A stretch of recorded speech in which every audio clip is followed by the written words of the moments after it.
Such a scowl. Hi everybody, I'm Skip Elsheimer. Welcome to the AV Geeks Lunchtime streaming show where we watch old 16mm films. And that was raw footage for a Cornet film about Napoleon. And, you know, they did some recreation footage there. Obviously there was no film footage of Napoleon. But this is proof that Ken Burns did not invent the pan or tilt across still image in a documentary. What they call the Ken Burns effect in iMovie, I think. They've been doing it for quite a while. So, yeah. God, it's the end of April. It's nuts how quickly April shot by. I guess when you travel, that kind of happens. But the one thing that has still not been answered, I looked and saw, what is an amphibian? Let's find out.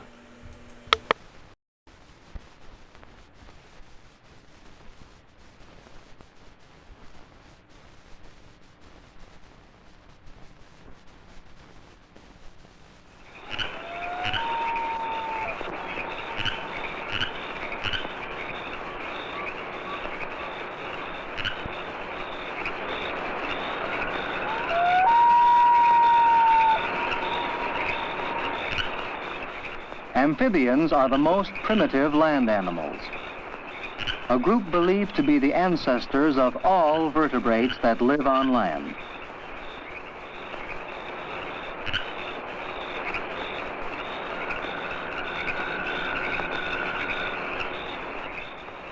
They are something like fish out of water. Their movement over the land is reminiscent of the movement of fish in water. This is not surprising in view of the fact that the ancestors of amphibians probably lived only in the water during a time when ponds were drying up. In order to survive, such animals had to have the ability to move from a drying pond to one that was not yet dry.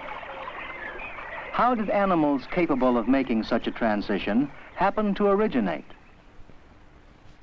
About 350 million years ago, during the Devonian period, when large areas of land were swampy, there existed fish that had some amphibian-like characteristics. Such fish still exist. They had bony fins, which we now know were capable of evolving into legs.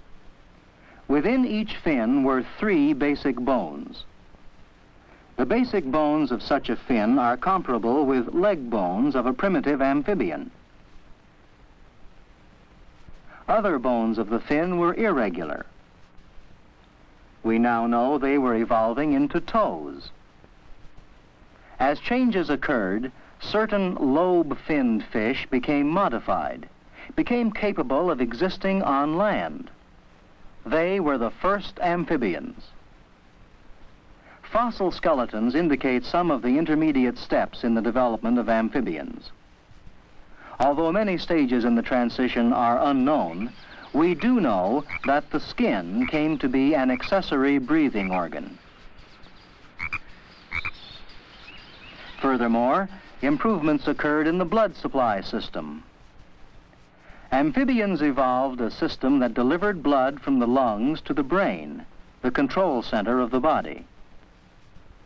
A system having a 3-chambered heart to keep fresh, oxygenated blood separate from blood returning from the tissues.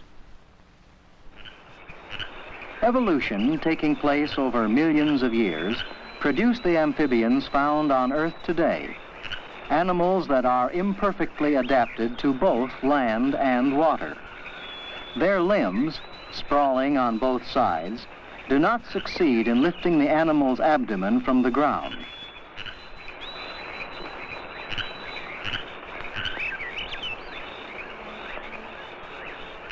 Indeed, amphibians have several characteristics in common with fish. Though most of them breathe air, all are capable of existing in water for extended periods of time. More important, Nearly all amphibians must lay their eggs in water. The eggs, much like those of a fish, develop into tiny embryos, then into larvae. Since there is little yolk in an egg for a larva to absorb, an egg must hatch while the larva inside is still quite small. It hatches. The emerging larva lives a fish-like existence. There are gills for respiration, and there is a well-developed tail for swimming.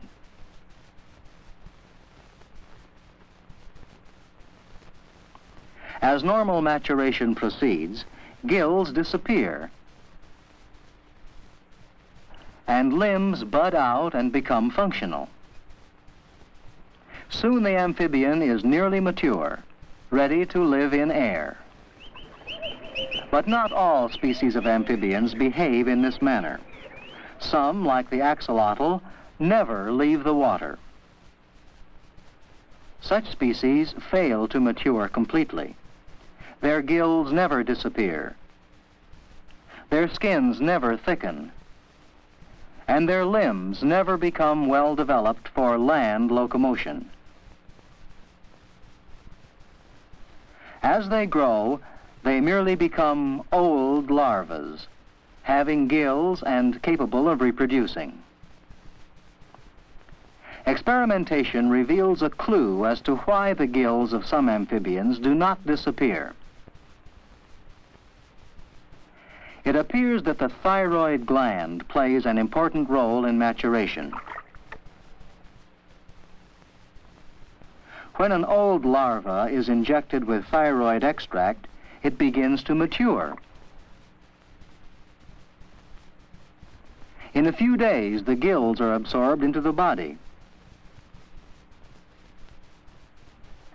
The salamander has become an air-breathing land animal.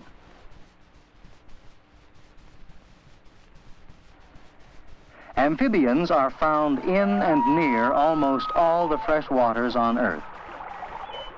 In freshwater areas, one may find several orders of amphibians. In the water are salamanders. Some, like the Congo eel, are highly specialized for existence in water. Their legs never become suitable for movement on land.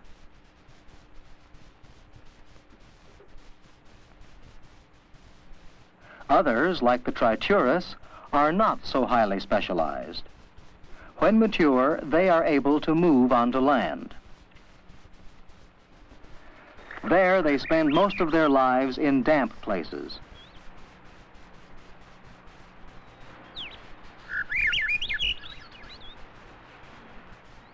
Such amphibians must remain in damp places, for, you recall, their skins act as accessory breathing organs. Another order, the toads and frogs, are different from other amphibians. They lack tails in the mature stage. Like nearly all amphibians, their larval environment is aquatic. Their larvae, commonly called tadpoles, are found in freshwater ponds during the spring months. Tadpoles are vegetarians. Though their bodies are shaped differently from those of other amphibians, they have fish-like tails. As they mature, the larvae develop legs. Since some species take 2 years to mature, several generations may exist together.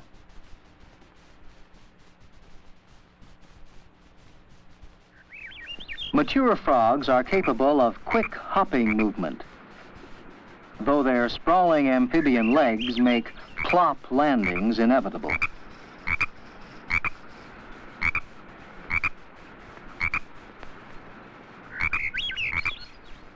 Several members of this order have attained some degree of freedom from the water. They have moved onto land, into trees, which provide a humid atmosphere. They are the tree frogs. This South American tree frog secretes a protective poison. Some tree frogs lay their eggs on the undersides of leaves. Some toads are adapted to live in dry desert environments. In order to survive, their larvae must, at some stage in their development, live in a wet environment. A third order of amphibians, the caecilians, have no legs. Like all amphibians, they are of interest to biologists in their study of the biotic world. In particular, scientific experimentation upon amphibians has increased our knowledge of embryology and development. Embryologists work with developing eggs of amphibians. They may remove, add, or transplant portions of an egg. Then they examine the developing amphibian over a period of time. How will the embryo develop?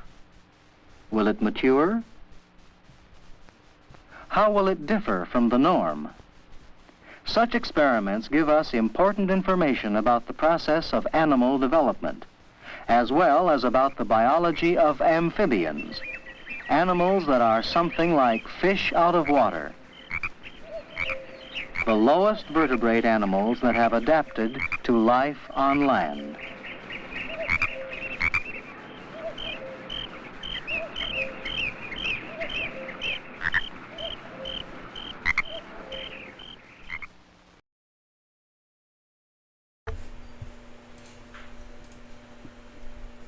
All right.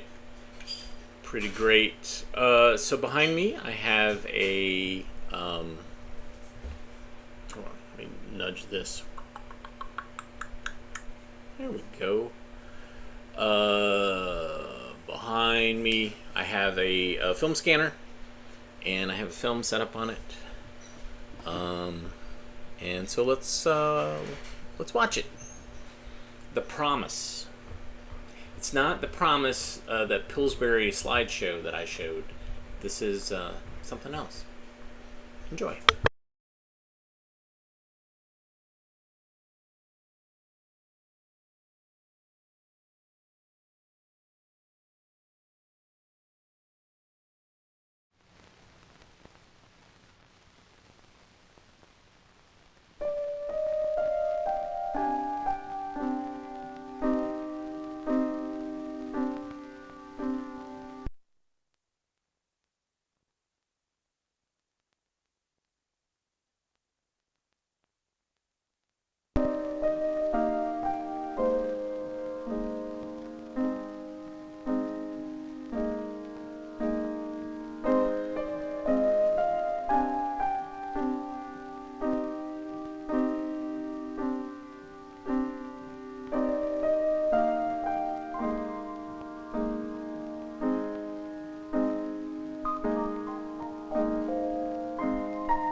Pretty. Daddy and I were out riding with Maggie. Honey, Mr. Gonzalez is on the telephone. Okay.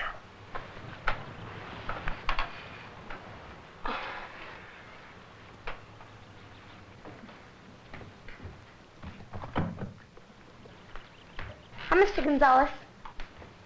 I'm fine, thank you. Have Eggie on Tuesday? Well, sure. What time? 4? Well, who's riding him? Oh.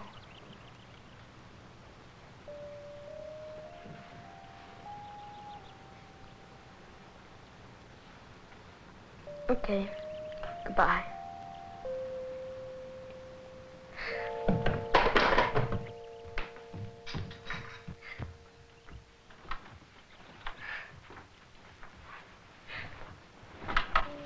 Alana, are you okay?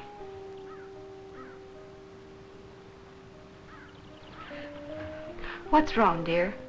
Mr. Gonzalez says he has to sell Aggie.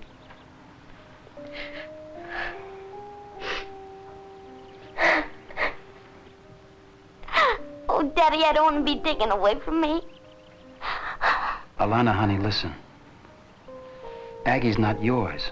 You knew he had to be sold sometime. Yeah, but I've been taking care of him. Daddy, I love him. It's hard to lose something you love. But sometimes, there's no other way.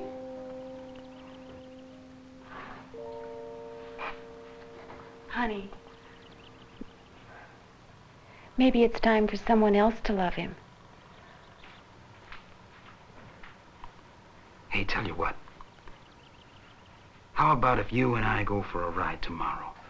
I'd like that. I'll phone Mr. Gonzalez, okay? Okay.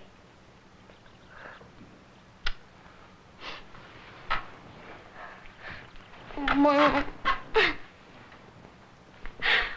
I'm so sorry.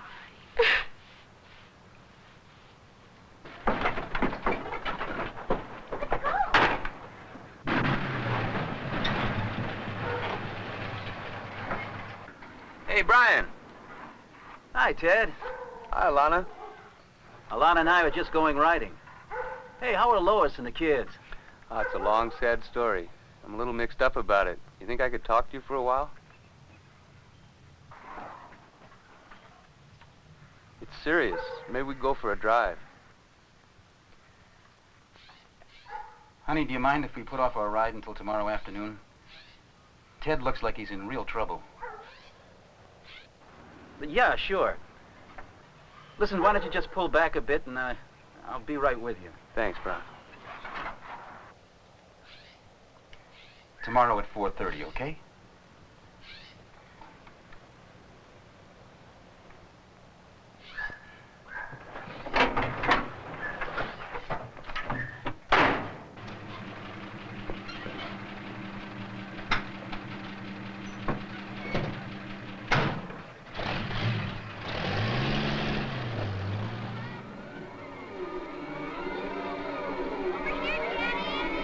I'm over here, Daddy!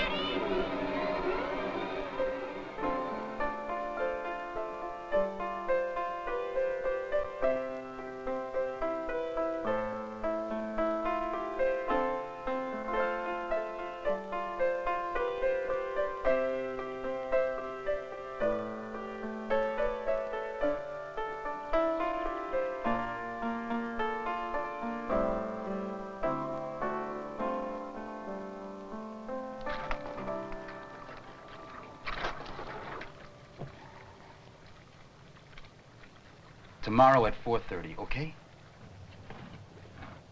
I just came by to tell you that I can't fix your water heater today. You see, my daughter's waiting for me to go horseback riding. I'm late already. I don't have any water now. I haven't had any water all day. Well, I can come back tomorrow. Will that be all right?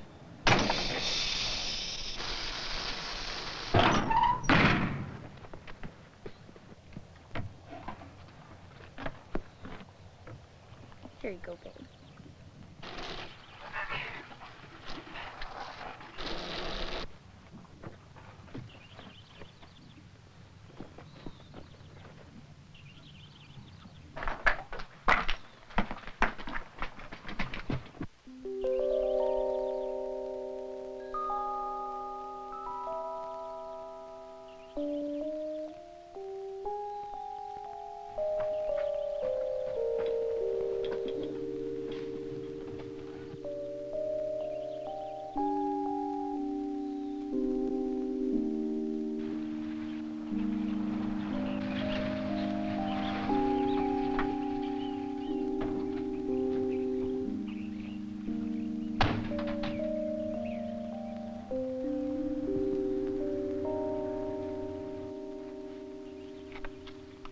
Alana? Alana, I'm sorry I get stuck. Did you go for a ride? You know I can't go outside the stables without an adult.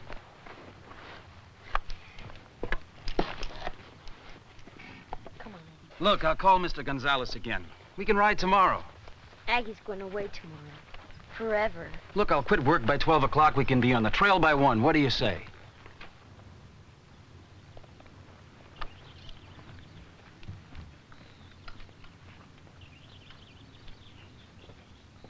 Daddy?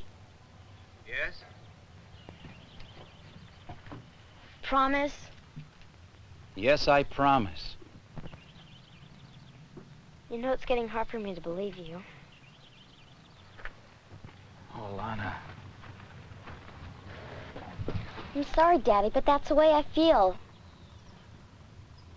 Honey, sometimes things happen that just can't be helped. Things that make it seem like I don't care. But I do. I love you very much.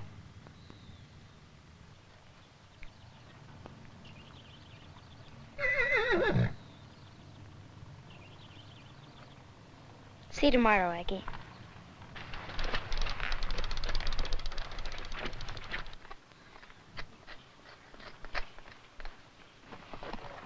Maybe I can buy you, Aggie. That'd be great. Let's go talk to Mr. Gonzalez, okay? Mr. Gonzalez? I could buy Aggie. I mean, I don't have the money now, but I could give you what I have saved. You know, I could get another job. You know, like last year when I did Alana, that. believe me, I'd like you to have Aggie, but I need the money now. Yeah, but what will he do? He'll think I don't care for him anymore. Aggie will never forget you, Alana. After all, you helped raise him.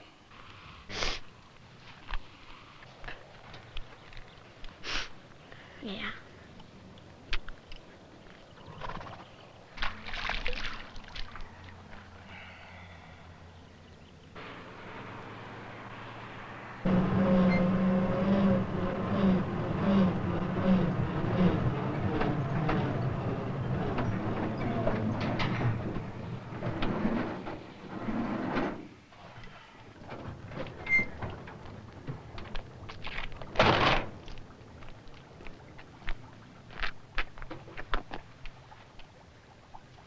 Guess your dad got tied up again, huh?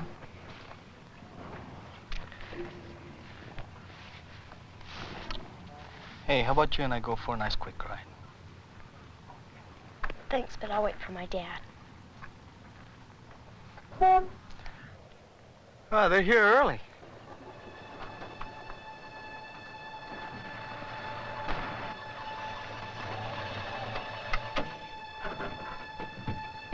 Oh, there he is!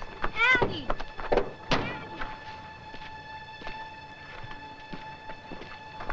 Hi. Hi. How you doing? Fine. You Good. Who's him? Yeah, how old would you say he is? Oh, he's about 6 years old. Uh-huh.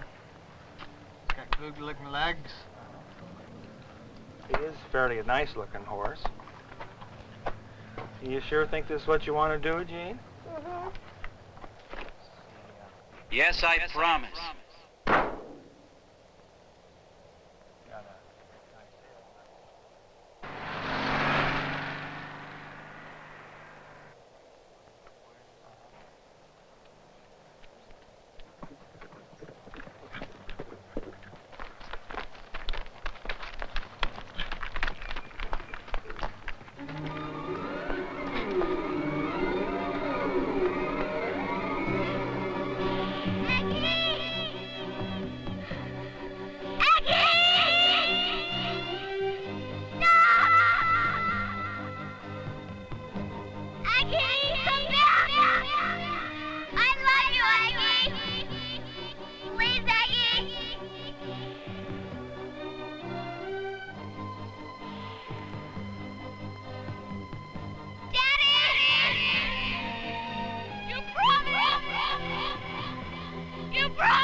Daddy, I just love him. I just love him.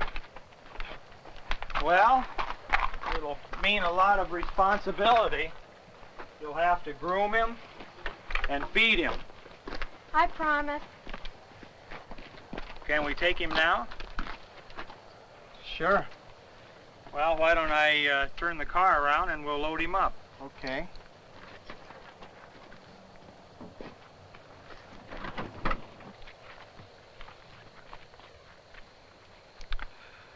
I'm sorry, Alana. He's sure gonna miss you.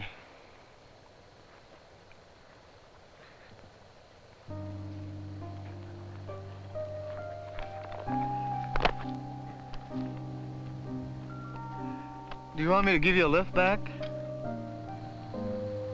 No. No, thank you.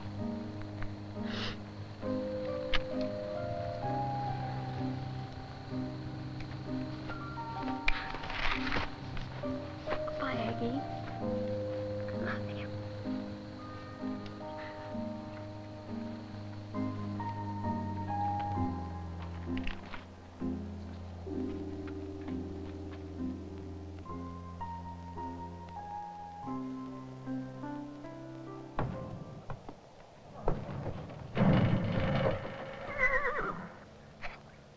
Honey,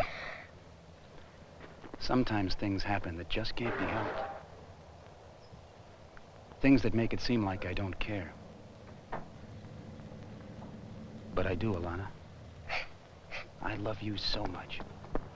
No! Aggie, come back!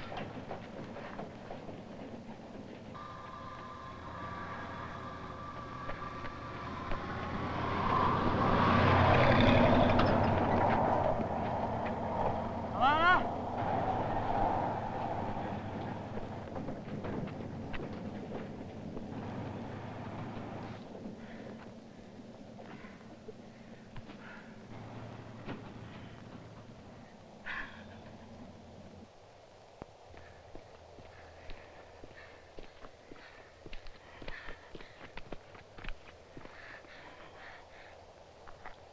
Oh, Daddy, it's okay. I know you love me.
Bummer.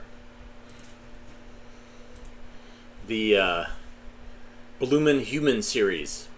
We've shown other films from that series, and the Paulists made this film. And Paulists were a Catholic mass media organization who did films and TV shows. So Bloomin' Humans was one of the shows that they did, the series that they did. I don't know if this actually ever showed on television, but they did another show that actually did show on television called Insight, which was kind of like a weird Twilight Zone-ish thing. It features lots and lots of actors and actresses that you know from TV and movies, and some of them are whacked out episodes and some of them are more conventional.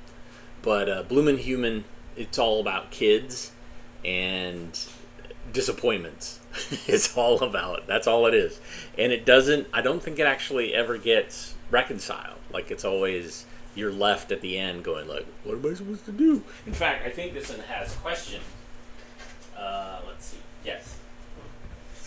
The Promise. That only cost $16 to rent this, and if you wanted to buy a copy, it was $210. So here's some questions I'm going to throw at you. Why does Alana love Aggie so much? Why do you suppose that she does not have a horse of her own? How can you tell Alana's father loves her? How can you tell that she loves him? What would happen the first time to keep writing from happening? Or what happens the first time to keep the writing from happening? What could her father have done to keep his promise then? Would that have been right? Why? How does Alana react when her father breaks the promise? Then we're supposed to share, at the bottom, what great disappointments have you had? Could they have been avoided? How? How did you react? How would you react next time? Why? So, there you go. And the subject areas of the film is family relations, family living, marriage, guidance, values, counseling, language arts, and language is spelt wrong.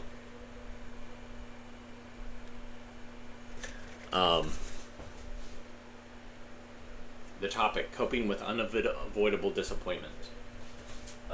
So, yeah, this is why what we do is we watch these old films and then we ask questions of ourselves. Alright, this next film is part of a series, I believe it was made by the Federal Department of Social Services. I'm not sure. I can't remember. But it's a series, and this one's called Bridge from Noplace, Distant Drummer. It's about drugs.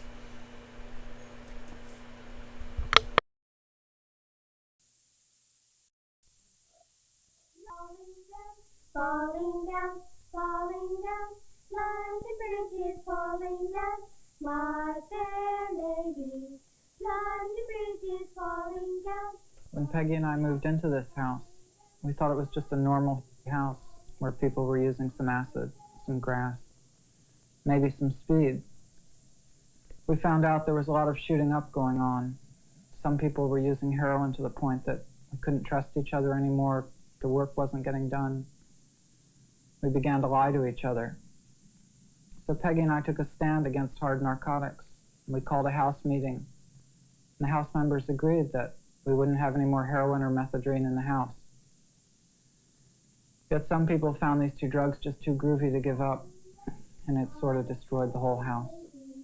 Now we build it up again, up again, up again. Now we build it up again, my fair lady. Now we build it up again, up again, up again. Now we build it up again, my fair lady. Now we build it up again, up again, up again. Now we build it up again, my fair lady. A communal is destroyed by heroin. But to most of us, a more important and meaningful institution is also being destroyed with alarming frequency. The American home. Narcotics and their relatives, amphetamines and barbiturates, rip apart the fabric of family life at every social and economic level. The tragic aftermath fills hospitals, prisons, and rehabilitation centers across the country. The entire question of drug use is vastly complex. The drugs themselves are many and varied. The precise information available to us, when it does exist, is often cloaked in myth and controversy. Drug users do not fit within any comfortable grouping. They are young as well as old. They are disadvantaged, but often affluent. I do the hard narcotics for escape. I do the more interesting drugs, the psychedelic drugs for learning. It wasn't enough for me to smoke. I needed something else. The drug scene in Vietnam is really a strange scene. It's hard to describe. Like, drugs are very prevalent there. They're all over the place. You can get marijuana, you can go out and pick it. I was a very nervous, uptight, lost little girl. And after I turned on, I may not have found the answer to everything, but at least, you know, it didn't seem of such immediate danger to me. Heroin is a painkiller. It kills all pain. It kills mental, physical anguish. It kills anxiety. It kills boredom. It produces pleasure just based on the drug itself and nothing else. Got to the point where everything I did, everything I made, I poured into the habit. The problem is I'm in a drug culture. At one time, it was considered unusual for anyone under the age of 16 to be experimenting with drugs. But now it is not uncommon to see it among 6th graders. And in one well-to-do school on the West Coast, the drug experimenters numbered among 70% of the student population. A house destroyed, but a house that can be rebuilt. The man who stands at the center of the rebuilding operation and who shoulders much of the nation's concern over drug abuse is Dr. Stanley F. Yolis. The aim of the national program is to rehabilitate the estimated 100,000 narcotic addicts and the estimated 500,000 persons in the United States who regularly abuse non-narcotic drugs. Because drug abuse and drug dependence is apparently the result of physical, psychological, social, and other factors, the research supported by the National Institute of Mental Health or carried out directly by the National Institute of Mental Health must range from basic studies on the mechanisms of drug action, on the addicting qualities of new drugs and how they act in the body, to studies of social patterns of drug abuse, as well as studies of new methods of treatment and rehabilitation. Deep in the heart of Kentucky's bluegrass country is the town first and foremost associated with the treatment of narcotic addicts. Since the first prisoner patient was admitted in 1935, the federal hospital at Lexington and its companion at Fort Worth, Texas, have borne the brunt of caring for these little understood and often feared and much maligned American dope addicts. For decades, these hospitals themselves have been maligned and misunderstood. They have often been cited as prime examples of how hopeless it is to treat, much less cure, an addict. It is well to remember that when opened, these institutions were only a first step in society's enlightened policy towards the drug addict. While steel bars and grill windows are necessary to enforce the punitive side of our judgment, national conscience for the first time suggested research, treatment, rehabilitation. Since 1967, many changes have taken place. The bars and the grills are being removed, taking emphasis off the custodial aspects. A hospital now called the Clinical Research Center and administered by the National Institute of Mental Health has intensified its research into many approaches to rehabilitation. One technique basic to many treatment methods is encouraging addicts to help addicts by working together, playing together, and just being together. Within the same complex at Lexington is another center, this one engaged in addiction research. Its mission is to investigate the nature of the drugs themselves. Our understanding of the scientific working of drugs, their physical effects on people, what changes they cause in the body, are questions to which we have few precise answers. Have another one? Sure. Yeah, why not? Mine's free. Yeah, come with me a foot. Patients from the Clinical Research Center volunteer for a variety of tests involving the actual intake of drugs. To the outsider, these tests may appear meaningless, and from a conservative point of view, immoral. However, they bring us closer to a clearer understanding of the chemical relationship between body and the agent, whether the agent is marijuana, a marijuana cigarette, a synthetic drug, or one of the opiates. I can't remember all. Highly sophisticated equipment measures the concentration of drug molecules within the body. This enables the researcher to compare what he sees in human behavior with what the instrument reveals the drug is doing to the body's organs, tissues, and chemistry. Through experiments such as these, the Addiction Center has racked up an impressive record in unmasking supposedly non-addicting pharmaceuticals. The center demonstrated the addictive nature of the barbiturates, certain tranquilizers, and even performed pioneering work in the understanding of alcoholism. While Lexington's outpost in the wilderness of drug research was amassing information on the addict and on the drug, little else in the country was being done. During the 40s and the 50s, more and more people fell victim not only to heroin, but to a host of synthetics. While long used as a means of temporary escape from the ghetto, marijuana in 1963 became one of the symbols of a youth in revolution. Our criminal statutes became harsher, penalties stiffer. There was virtually no difference in the eyes of the law between selling a deck of heroin on a street corner or selling marijuana in a college dorm. But in the 1960s, there were also signs of progress in both the understanding of the addict's problem and in the law. Our narcotics laws have created a web in which the addict's need for money leads to crimes which reinforces the punitive enforcement of the narcotics law and thus drives the addict deeper and deeper into secretiveness and fear. California started a civil commitment program, the first state to do so. Even though high fences and barbed wire were constant reminders that inmates were still prisoners, the accent was not on punishment, rather treatment. Aside from early federal programs at Lexington and Fort Worth, it was the first time that a public institution was used to treat addicts instead of just confining them. New York, 1962, the Metcalfe-Boker Act allowed many of the state's addicts to elect hospital treatment instead of prison sentence. The 1960s saw enactment of the first major federal law designed to realistically appraise the addict's problem and restore him to his community. The Narcotic Addict Rehabilitation Act of 1966 allows the defendant in certain criminal cases to elect treatment instead of punishment, including an extensive program of aftercare under the supervision of the Surgeon General.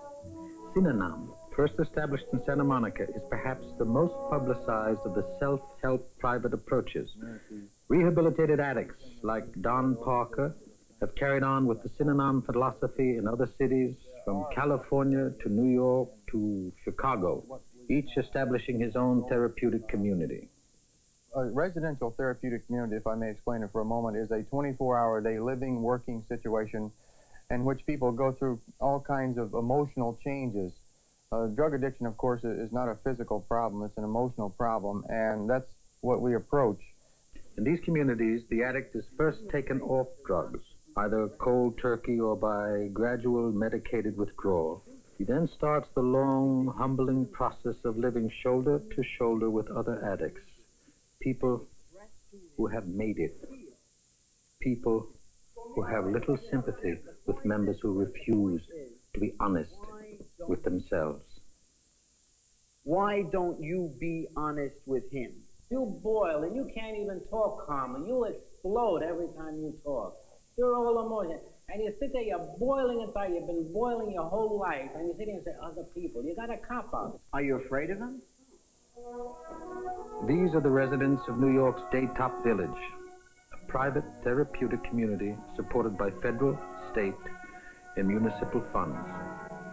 Graduates of Daytop master far more than their past craving for drugs. They learn a new lifestyle centered around helping others, bettering their communities. When he returns to the street, the Daytop graduate will be a force for action in his old neighborhood, even if it's only rallying people to clean up their block. Some of Daytop's byproducts are surprising and they're exciting. This is the stage of an off-Broadway theater where Daytop residents tell their story behind the footlights to capacity audiences and to critical acclaim.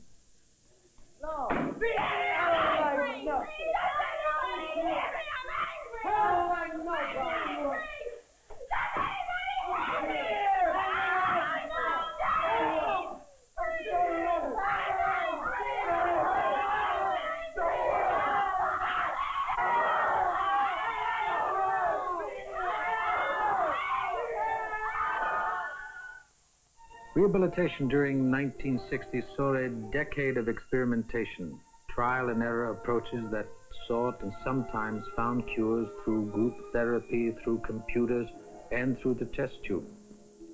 In Chicago, a young father of 2 children, hopelessly addicted to heroin, forced to steal to support his habit, opens a door to possible hope.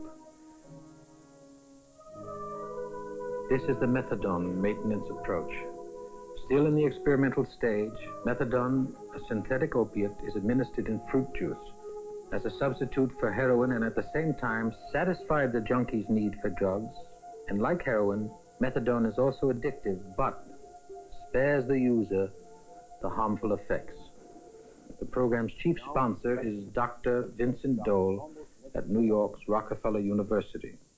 So that we estimate, conservatively I think, that every patient that we treat saves the community $40,000 a year in goods that are not stolen, in neighborhoods that are not spoiled, in families that are not abandoned. Methadone maintenance, as many other treatments and approaches, has its critics. There's no way that, in my opinion, that a person who is drugged and a person on methadone is drugged can really take a look at himself. Most methadone proponents consider it irrelevant whether a patient ever comes off the drug. The important point they make is that addicts are rapidly returning to society and are able to cope with responsibility. The cost, an inexpensive, clinically administered glass of orange juice on the way to work.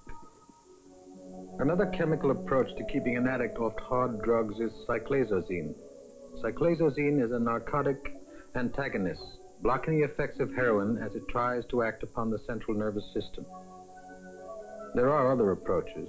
Neighborhood centers like Exeter's House in New York's teeming slums concentrate help during the period when it's needed most, during aftercare. As in other valid treatment approaches, ex-addicts who have begun to remake their lives work closely with the residents, helping them through each day, rising on time, reporting to work, relearning the simple day-to-day lifestyle the rest of us take so much for granted. In time, many of them will be eased back into their communities, stronger perhaps for their experience. Aftercare is one of the most important phases of restoring a former addict to a useful life. The counselors know the patient, they know his daily routine, and they are wary of pitfalls. You may have an argument with your wife, you might go to work in the morning, and all of a sudden, where you used to handle 25 cartons a day, the boss gives you 30 cartons. And this is another excuse. See, this is an excuse to go, like, I gotta handle 30 cartons, so I'm gonna go out and shoot dope, you know. You can be free from drugs for 5, 6, 7 months, and all of a sudden you want to reward yourself, you know, like, wow, I've been clean now for 6 months, you know, I'm doing great, you know, I'm making money, I got money in the bank, my wife loves me, my kids love me, let me go out and get high, you know, and this happens. So these are the things you have to be aware of, but the point that I want to bring out is that if you do use, don't be afraid to come by, you know, and tell us, because that's what we're there for. Treatment programs are important, but even of more importance is prevention. 10 years ago, drug use among the young was concentrated in the ghetto. We thought at that time that eliminating the slums would eliminate that aspect of the drug problem. Well, the answer is not so simple. Drug abuse, including heroin and a wide range of synthetics, has sprung up among the children of upper middle-class families as well. Here, affluence is a lifestyle, and the pressures and anxieties of the ghetto are unknown. But perhaps there are anxieties in the suburbs, anxieties of a different nature. It's like a fortress to protect this all-white community of 40,000 people who live in one of 3 models of housing of total cultural starvation. It's not a fortress, it's like a prison of uptight, shallow people, and the only food for their brain that they get is television and booze and adultery. And everyone has money. There's no identity in money. You can only say I have more money or less money, and that's no identity, that's just quantity. The only thing you can do with money is buy mass-produced products. And everyone has mass-produced products. Detroit makes 5 million cars all the same. The tragedy is that youth, in rejecting our values, too often uses more than rhetoric to express dissatisfaction. Was driving north on Larrabee at an excessive rate of speed of 60 miles an hour. I pulled his car over and asked him to produce his driver's license, and he had none. I immediately arrested him and searched him, and on his person I found a bag of white powder that has since been analyzed by the crime laboratory. Mr. Stubbins, you hear what your lawyer just said? Yes, I did. And do you still know that on this plea of guilty, this court is going to send you from 3 to 7 years in a state penitentiary? Yes, sir. I do. It is so ordered. Another hippie convicted on a narcotic charge. Now, why should we be concerned? Why? Because in a few years, those under 25 will make up 1/2 of our population. Marijuana among college kids is only one drug in one population group, but it serves to illustrate that our interest as a nation has been more than somewhat hypocritical. It seems as though the college kids, the middle-class kids in this country, suddenly discovered marijuana in the mid-'60s, the early '60s. And up until that time, marijuana was used almost exclusively by Negroes, Puerto Ricans, and jazz musicians. And, you know, who gave a damn about them? So that we could have all kinds of repressive laws and nobody would bother with these people or even look at the laws. But all at once, Mrs. Murphy's kid from the suburbs, who was attending a prominent university, gets busted for marijuana. And I can tell you from personal experience, I've had medical students, law students, kids going to scientific institutions on national science grants. I've had all kinds of people who have been arrested for marijuana violations. And when this happens, suddenly our society starts to become aware of a problem, so-called. The entire question of drug use is vastly complex, cutting across the boundaries of the law, medicine, and society's attitudes. The source of the problem is a simple flower, a hardy plant, beautiful in their natural habitat as they are dangerous, often lethal when abused by man in his environment. After 60 centuries of abuse, society's attitude is only now beginning to change, beginning to bring enlightenment to our understanding of drugs and why people use them. We are beginning also to realize the fact that there is no single bridge that will return the addict to society. For there are many drug takers, and each takes his journey to nowhere for numerous and complex reasons. Bringing them back home will require many bridges, many different approaches, each designed to reach one segment of the drug-dependent society. Whether solutions are found in a maintenance approach, a therapeutic community, a narcotic antagonist, one thing is certain: we must continue to build bridges back into society, as many bridges as possible. Let's call them bridges from Noplace.